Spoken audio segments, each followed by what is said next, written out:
Bonjour, je suis Yao Nyamien, spécialiste en réinstallation chez AECOM. AECOM qui est le consultant en gestion environnementale et sociale du MCA Côte d'Ivoire. Dans cette capsule, nous voulons vous présenter la norme de performance numéro 5 et son applicabilité par rapport au projet ATP. En fait, la NP5 ici, dans son champ d'application, est d'abord définie lors de l'évaluation des impacts et son applicabilité est toujours liée au système de gestion environnementale et sociale.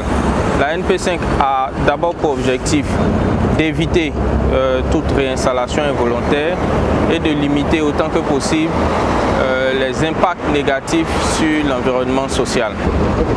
La NP5 suit plusieurs objectifs, entre autres, qui est d'éviter la réinstallation involontaire.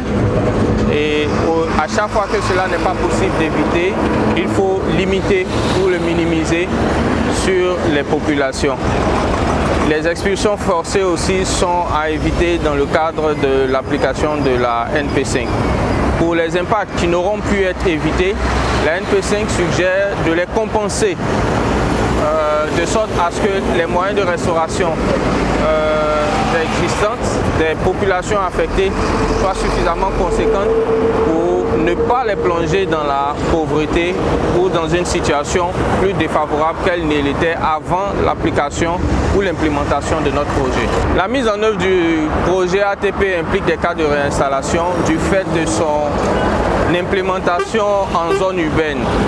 Les grandes artères d'Abidjan, sinon l'occupation foncière d'Abidjan est marquée par des activités informelles, des activités économiques généralement informelles très intenses, si bien que les abords des routes, les accotements des routes sont occupés par des personnes. Dans le cadre de notre projet, nous avons 3 grands boulevards qui constituent des artères principales pour la ville d'Abidjan et le rond-point de Koumassi sur lequel le flyover sera installé. Et sur ces grands boulevards, comme vous pourrez le remarquer derrière moi, il y a des installations de femmes, d'hommes, de personnes qui s'installent à leur compte et qui tirent de leur installation des sources de revenus pour leur ménage. Alors, pour l'implémentation de ce projet, il y a des distances de sécurité à respecter, il y a des travaux à réaliser dans les accotements tels que le déplacement de réseau et d'autres travaux de sécurisation de la voie à refaire qui vont nécessiter que ces personnes se déplacent un temps soit peu pendant la réalisation de ce projet. Donc, du coup, cela implique un déplacement de ces personnes, mais dans le cadre des sauvegardes que nous suivons, ce sont la plupart des déplacements économiques. Le projet, dans son souci d'éviter les déplacements physiques, a veillé à ce que aucun ménage ne soit touché, mais plus limiter les impacts aux activités économiques qui se déroulent aux abords des voies à réhabiliter. Dans le cadre du ATP, l'identification des impacts s'est faite au travers de la préparation de l'étude d'impact environnemental et social. C'est cette étude qui a déterminé que certains impacts ne pouvant être évités sur le milieu social devraient être pris en compte dans le cadre d'un plan d'action de restauration de moyens d'existence et d'un plan d'action de réinstallation.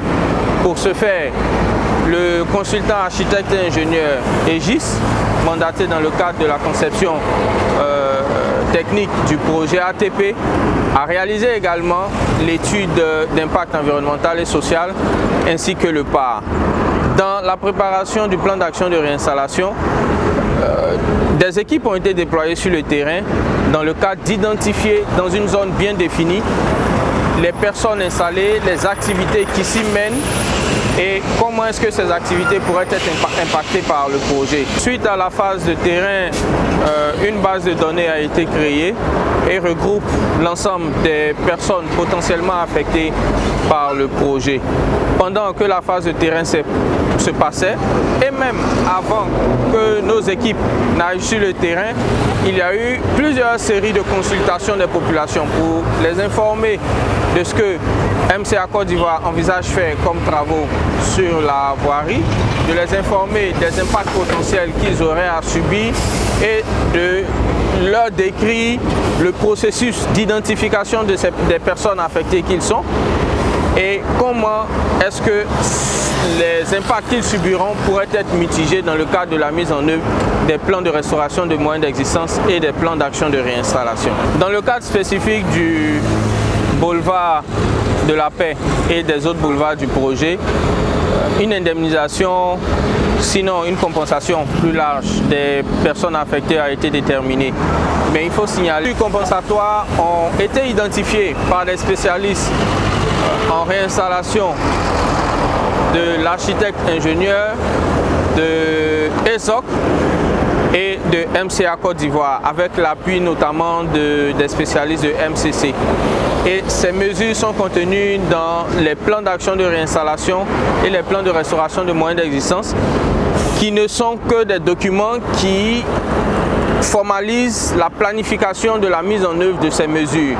Ça voudrait dire qu'à un certain moment, il sera décidé de verser des compensations en numéraire à certaines PAP et à d'autres moments, il faudra les appuyer dans la restauration de leurs moyens d'existence à travers la mise en œuvre de mesures telles que des formations ou d'appui à certains investissements communautaires qui devront être faits.